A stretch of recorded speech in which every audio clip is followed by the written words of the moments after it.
आज जो भी आपके लोग वहां पर गए थे, जिन लोगों ने पहले बोला भाई भारत में दरार पड़ गई अमेरिका रिलेशन में, तो पहले ये नेशनल सिक्योरिटी स्ट्रेटजी वाला डॉक्यूमेंट आता है, तो तब देखिए उसका पाकिस्तान से कोई प्रतिक्रिया नहीं है, कोई रिएक्शन नहीं आया।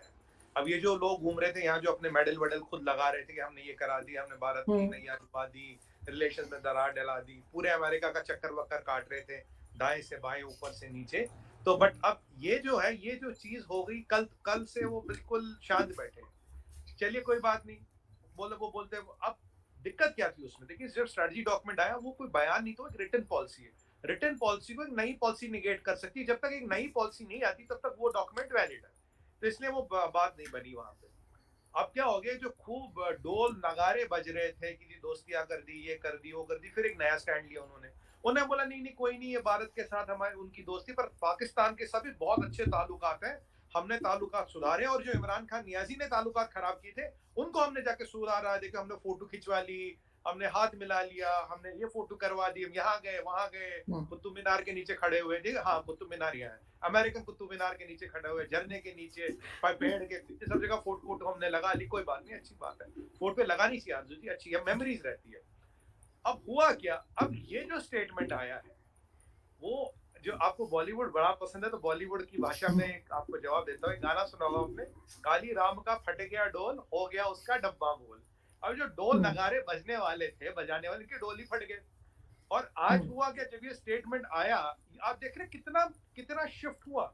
मतलब 2 दिन में जो एक परसेप्शन बनाया गया, भारत को हमने पछाड़ दिया, हमने जी रिलेशन सुधार दी। मैं तो कह रहा हूँ इससे अच्छी रिलेशन तो इमरान खान के टाइम में थी। इमरान खान याजी के टाइम में इतनी खराब स्टेटमेंट तो यूएस ने नहीं दी थी। हाँ 2019 में एक डिफेंस सेक्रेटरी ने यूएस के बोला था ऐसा, बट 19 के बाद अगर हम बात करें तो आज तक ऐसी कोई खतरनाक स्टेटमेंट आई।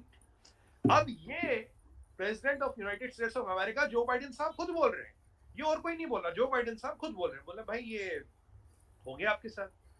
अब इन्होंने क्या किया कि हमने अमेरिकन हाई कमिश्नर को सम्मान करेंगे, डिमार्च करेंगे, उनको बोल देंगे, उनको ये कर देंगे, उनको ये कर देंगे। बट आज सवाल ये निशान क्या उठाई आरजू जी, 2-4 चीजें इसमें समझने की है। पहली चीज, भाई सबसे खतरनाक स्टेट इसलिए है, यहाँ 2 चीजों का कॉकटेल है। कॉकटेल तो मतलब समझते ही है। कॉकटेल क्या है, एक है जी इसके पास न्यूक्लियर वेपन्स है। चलिए न्यूक्लियर वेपन्स अगर रेस्पॉन्सिबल न्यूक्लियर पावर्स के पास है, वो डेटरेंस का काम करते हैं। तो पहली बात अमेरिका ने ये बोल दिया, Pakistan is not a responsible nuclear power, ठीक है। दूसरी बात, आपके यहाँ टेररिज्म है, ये टेररिज्म और ये न्यूक्लियर बनता है, ये खतरनाक कॉकटेल बनती है। आपके यहाँ करीब 20-50 टेररिस्ट ऑर्गेनाइजेशन होगी, 10-15 तो ग्लोबली डेजिग्नेटेड टेररिस्ट ऑर्गेनाइजेशन है, करीब 15 एक है, और उनमें से आधी से ज्यादा की नजर तो भारत पे है, ठीक है जी। देखिए F-16 के पैकेज की बातें हो रही थी। अब देखिए, अब मैं थोड़ा डाइवर्ट करूंगा। इस स्टेटमेंट के बाद आपको नहीं लगता F-16 की पैकेज पाकिस्तान को मना करनी चाहिए? भाई हमें नहीं चाहिए तुम्हारा F-16 का पैकेज, तुमने हमें समझ क्या रखा है? यहाँ F-16 है तो यहाँ कह रहे हो टेररिस्तान हो तुम, तुम्हारे टेररिस्टों का सबसे बड़ा ग्रुप है। तो इनको ये बिल्कुल, जो करंट हुकूमत है उनको बिल्कुल मना करना चाहिए और वाजे तौर से डिनाई करना चाहिए, हमें तुम्हारा कोई पैकेज नहीं चाहिए। देखिए यहाँ देखिए, डिमांड शिमांड करके कुछ होगा नहीं, हमें एक्शन दिखाना चाहिए। एक्शन ये होगा, ले जाओ अपना पैकेज, घर जाओ, हमें कोई पैकेज वैकेज नहीं चाहिए। हम क्या तुम्हारे रहमो करम पे खड़े हैं, तुम हमें ये कह रहे हो पैकेज दे रहे हो? देखिए पहली बात तो ये। अब इस मुद्दे पे आए, तो ये जो टेररिज्म और न्यूक्लियर वेपन्स का जो सिस्टम है, ये स्टेटमेंट क्यों आई है, जो आपके न्यूक्लियर वेपन्स रखे, कह रहे भाई उनका कोई कमांड कंट्रोल नहीं है, वो ओपेक स्ट्रक्चर है, आपका जो एस्टेब्लिशमेंट है उसके हाथ में सारी पावर है, पॉलिटिशियन के हाथ में कुछ नहीं, पॉलिटिशियन को उठाते गिराते हैं, जिसको मर्जी लाते हैं, जिसको मर्जी गिराते हैं। और ये कब स्टेटमेंट आया, जब बाजवा साहब वहां हफ्ता 10 दिन 15 दिन लगा के आए, आपके फॉरेन मिनिस्टर साहब आए, शरीफ साहब गए थे वहां, सब पूरा लाओ लश्कर वहां लगा के आया। कहते हैं ना कि सर मुड़ाते ही ओले गिर गए, वही वाली बात हुई। आज वो आए और ये बाइडेन ने ये स्टेटमेंट दे दिया बाइडेन साहब ने। अब इसका मतलब क्या हुआ, अब देखिए यहाँ 2-3 चीजें। हम कहते थे कि नॉर्थ कोरिया एक रोग न्यूक्लियर स्टेट है, तो आज तो आपकी रेटिंग नॉर्थ कोरिया से भी नीचे की। उसने तो नहीं बोला north Korea is a dangerous state with nuclear weapons. तो आप क्या नॉर्थ कोरिया के पीछे हैं? मतलब आप देखिए पाकिस्तान की इमेज और फॉरेन पॉलिसी का कितना बड़ा फेलियर है, इतना बड़ा फेलियर है कि आज आपको नॉर्थ कोरिया से पीछे रखा गया है। अच्छा, यहाँ न्यूक्लियर वॉर की बात हो रही है रशिया यूक्रेन में, वहां थ्रेट नहीं दिख रहा जो बाइडेन साहब, क्योंकि उन्हें लगता है कहीं ना कहीं रशिया भी एक रेस्पॉन्सिबल न्यूक्लियर स्टेट है और नॉर्थ कोरिया भी एक रेस्पॉन्सिबल न्यूक्लियर स्टेट है, पाकिस्तान को उसके से भी नीचे रखा। और एक और चीज की हम बात करें, इंडिया के पास न्यूक्लियर वेपन्स है, न्यूक्लियर डेटरेंस है, पर इंडिया तो बहुत क्लियर स्टेटेड पॉलिसी है, नो फर्स्ट यूज। पाकिस्तान की तो नो फर्स्ट यूज की कोई पॉलिसी नहीं। आपके वो शेख रशीद साहब कहते थे हमारे पास 100-200 ग्राम के आलू के साइज के, खरबूजे के साइज के, तरबूजे के साइज के एटम बम रखे हैं, हम तो यहाँ गिरा देंगे, वहां गिरा देंगे।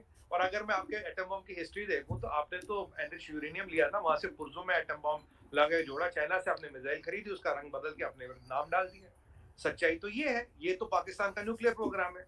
अब मुझे पता नहीं आजू जी, मुझे काफी एक्सपर्ट्स मिले जिनसे मैं संपर्क में रहता हूँ, तो उन्होंने मुझे ये भी कह रहे यार, जो पाकिस्तान बात करते हैं कि हमारे पास टैक्टिकल न्यूक्लियर वेपन है, ये तो ना किसी ने देखा, ना इसका कोई टेस्ट हुआ, ना कोई डेमोन्स्ट्रेशन हुई, ये है भी नहीं है, हुआ नहीं हुआ। और अगर आप देखें पिछले करीब 38 दिनों में इंडिया ने 10 मिसाइल सिस्टम टेस्ट कर लिए, और अभी नोटा और लगाया हमने टेस्टिंग के लिए, 2-4 दिन में और लगाया हमने, डेट याद नहीं है, इसी महीने में दिवाली के बाद लगाया हमने 24 घंटे का। तो 38 दिन में उन्होंने 10 से 12 मिसाइल सिस्टम टेस्ट कर लिया। आपके यहाँ टेस्ट तो हुआ नहीं, टैक्टिकल वेपन है वो किसी ने देखा नहीं, अगर है तो उसने किया नहीं। तो अब ये जो परिस्थिति पाकिस्तान की है आरजू जी, ये बद से बदतर वाली हालत है, क्योंकि इससे बड़ा स्टेटमेंट यूएस प्रेसिडेंट दे नहीं सकता। और ये तो देखिए, दो घटनाएं एक साथ होती है।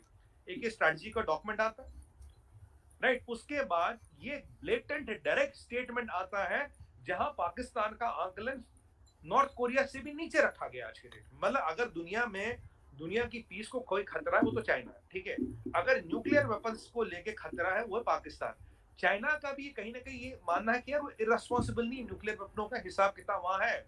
और यही चीज आरजू जी आपको याद होगा, मैं आपके शो पे कई बार कह चुका हूँ, क्योंकि जो मुझे सबसे ज्यादा खतरनाक लगता है, मुझे पाकिस्तान की आर्मी से किसी से थ्रेट नहीं लगता, मुझे उस दिन से डर लगता है जिस दिन ये वेपन, ये अलकायदा या पता इन जैसे किसी के हाथ लग जाए, लश्कर ए तोयबा, जैश ए मोहम्मद, तब क्या होगा।